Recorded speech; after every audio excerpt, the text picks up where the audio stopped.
So it is Dan from the Big Live Drive. I'm joined by the one and only Chrissy Costanza. I can't believe I just said that. How are you doing? Good, how are you? I'm not too bad, not too bad. How are you finding this whole lockdown? I thought it would be a lot harder than it was. There are certain things that I really miss, but I think I've just gotten into such a routine, and I'm so busy now with our album, so uh, it's been okay for me because it forces me to focus on the album and not get distracted by a million other things I want to do. Yeah, and plus you're a big gamer as well, so does that help? Yeah, for sure. What have you been gaming at the moment? Is there any that's kind of being your go-to? I've been playing Valorant, which is the new game from League. I'm pretty sure it's still in closed beta, but they were kind enough to give me a key, so I've been playing a lot of that. Actually, with Dan from my band and our tour manager Lloyd, and so it's been a lot of fun. Is to be able to because normally they game together a lot, but a lot of the games that they play I don't play, so it's nice to finally have a game that I can play with them because they don't play League. You mentioned League then. Obviously, you got the chance to do the track Legends Never Die. What was that like? Tell us how that came about, because you were a big fan of League then. Yeah, I've been a fan of League since I was probably 16 or 17.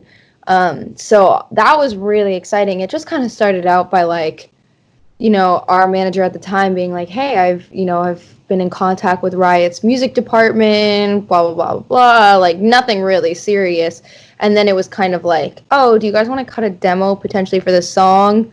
But a billion people are cutting this demo, so, don't expect much. And then it was like, hey, can we cut another demo? They want to hear it again, better quality. So we did it again. And then, yeah, it just kind of I don't remember the day that it was you got it, but that was the most surreal experience ever, was that entire thing. I've never seen anything like it, a production like it before.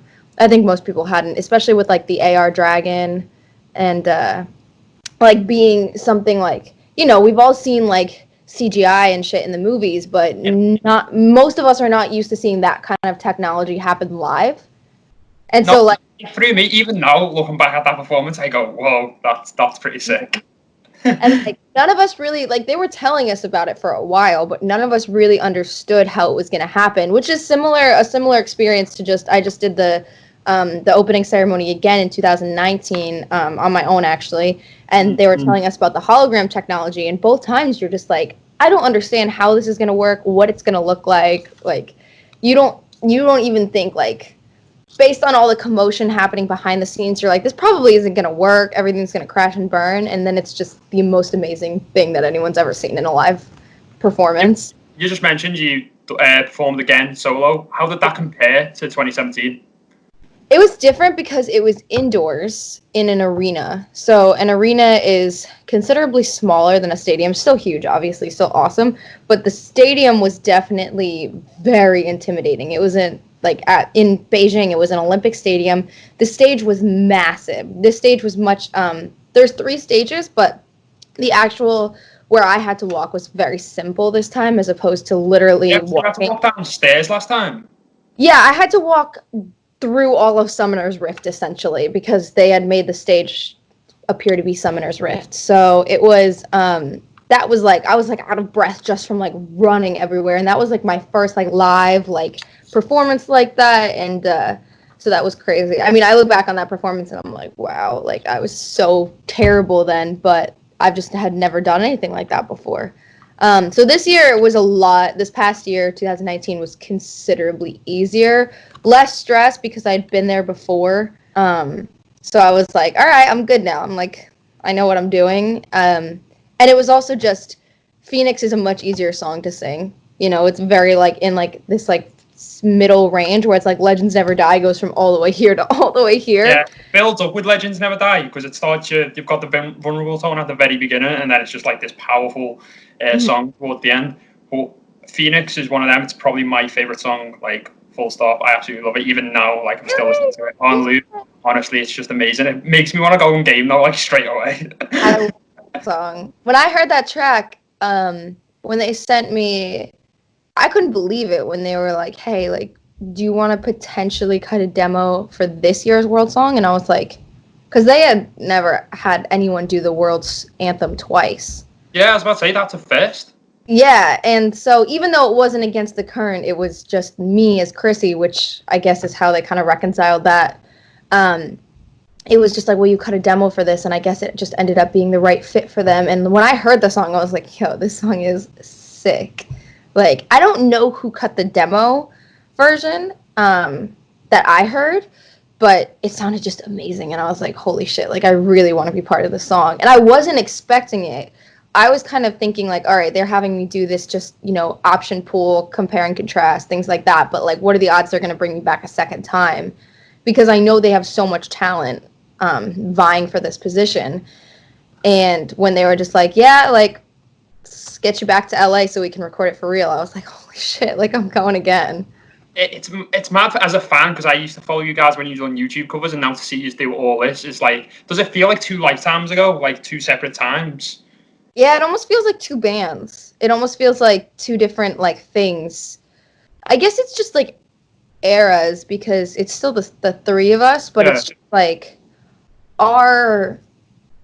I don't know. It's just different. Our, like, every day is different. What we think about. Like, I remember, like, at one time it was just constantly thinking about what the next song to cover was. Um, and that was, the covers were really fun. It was a cool way to connect with people. It was less pressure than writing your own songs, because at the end of the day, it's like, if you do a shit cover, it's just a shit cover. It's not your own IP.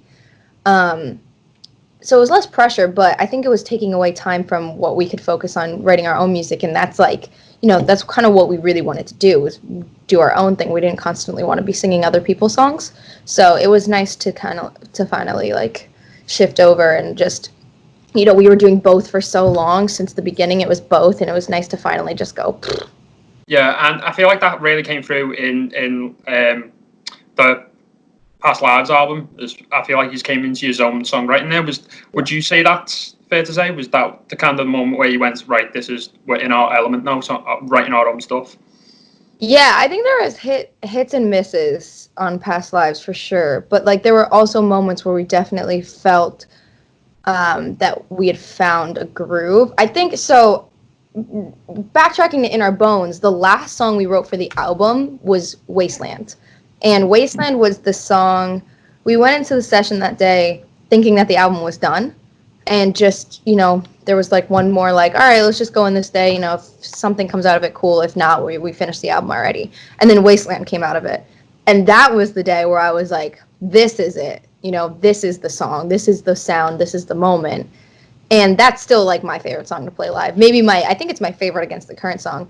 So I think then going into Past Lives, we had a better idea. So songs like Strangers Again and, like, Voices kind of, even though they don't sound exactly like Wasteland, they took elements that we had incorporated in Wasteland, that kind of mix of, like, there's a little bit of danciness to it, there's a darkness to it, there's still a band there, but there's, like, all these pop elements too, and these really pop melodies.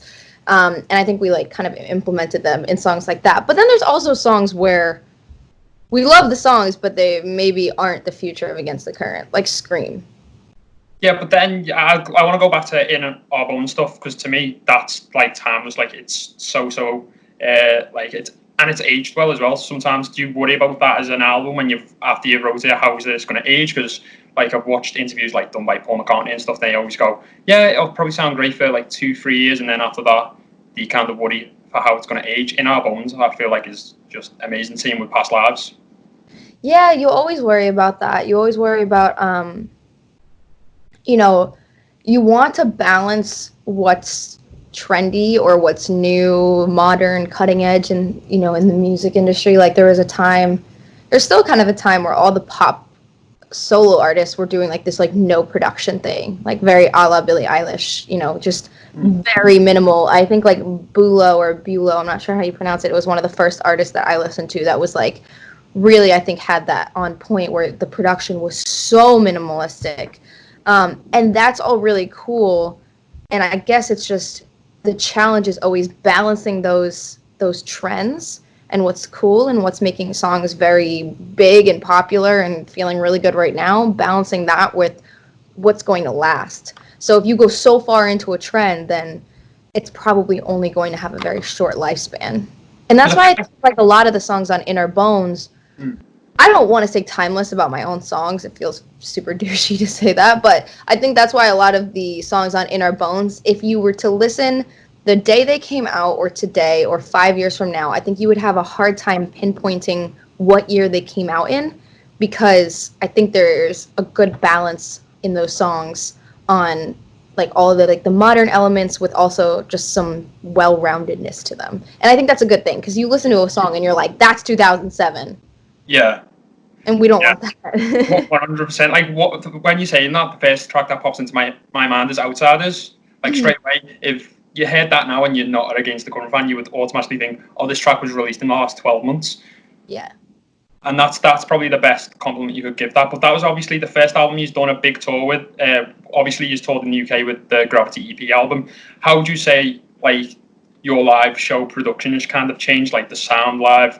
What's kind of been, like, on the road stories as well? How's all that changed for you guys? I think like Gravity era, we were just so stoked to get out on the road. So it was very much just about like energy, energy, energy. Like go as hard and as intense as you can for that, whatever that hour and a half set is. And now we focused a lot more on refining everything. I think like I'm not the gear person in the band. That's really Dan, and then assisted by Will. Every fucking time I show up to rehearsals before a tour, our entire live rig has changed. Like, entirely. And I'm like, dude, like, every single time.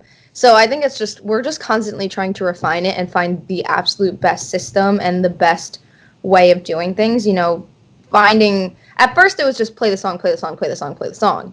And now it's like, how do songs transition together? Where do they fit together in the set? Like, do we need a medley? You know, we did a like kind of a weird little mashup on the last tour with, what fucking song was it? Not Another Year, Another Way. What song? Infinity. Yeah. Yeah. Yeah, we added like a little bit of Infinity here because we were like, all right, we don't want to play this whole song. Like, we don't right now. But we know people want to hear it again. And like, so how can we incorporate this and a song like Brighter, where we'd played it for a very long time, so we kind of wanted to take a break from it as well, but we knew it was a fan favorite, so we're like, we'll just put them together, you know? Yeah. It's like little intimate space moment. So it's just like coming up with ways to reimagine songs too. Like they don't have to be played exactly like they were on the record every single time in perpetuity. Yeah, and to be honest, I was at your Manchester show when you played the UK just December. Was it December? It feels like time ago. And you come out with Running with Wild Things, like just in the middle of your set, and I just looked at my mate and was like, I haven't heard this song in years. Yeah, I know. And it's that moment, and like that's what I like about Against the Current gig, because when like if you go to any other band or any other show, if you like me and you Google or YouTube the artist, you're gonna see that show. With you guys, it's always different every night. How do you cope with doing that, or is that something you always strive to do?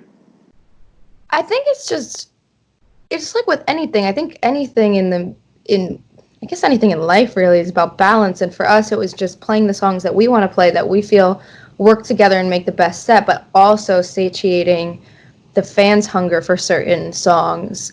There are certain songs that we're kind of drained out from playing, or just a little bit, you know, you just get sick of them after a while when you play a song for so many times. Whether it's, for me, it's because it's like tiring to sing or whatever. It's just, you're like, oh fuck, I don't want to play the song right now.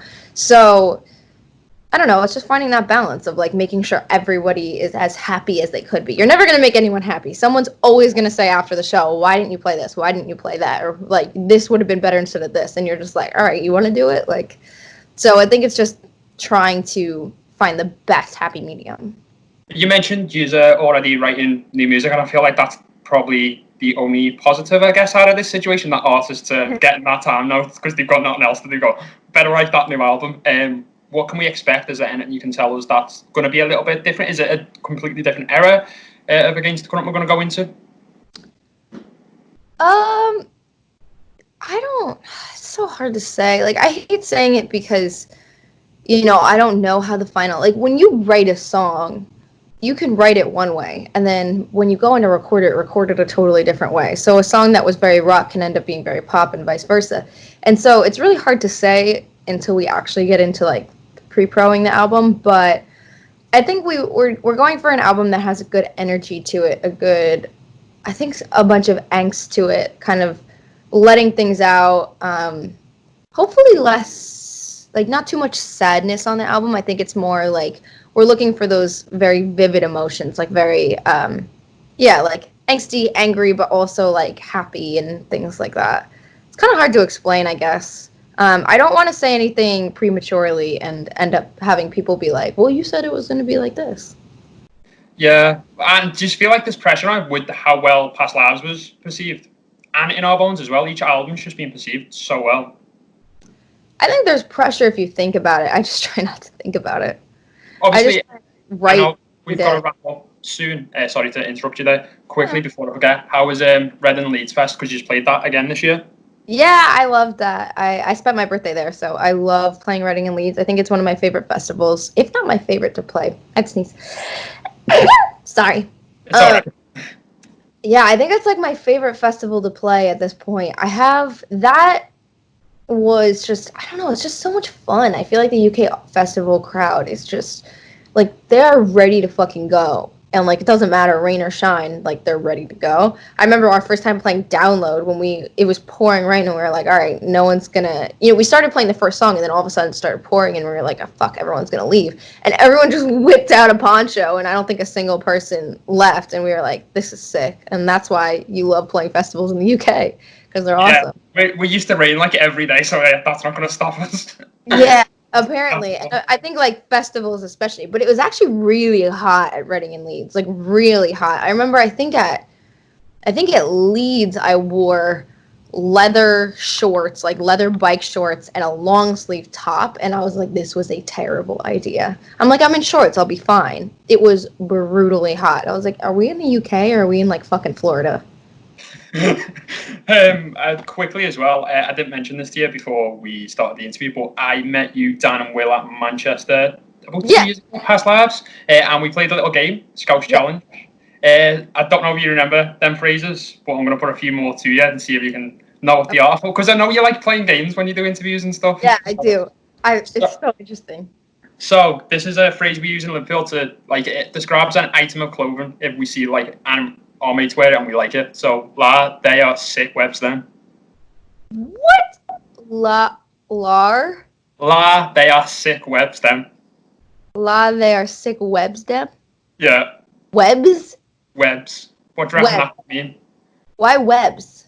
What the fuck is a web?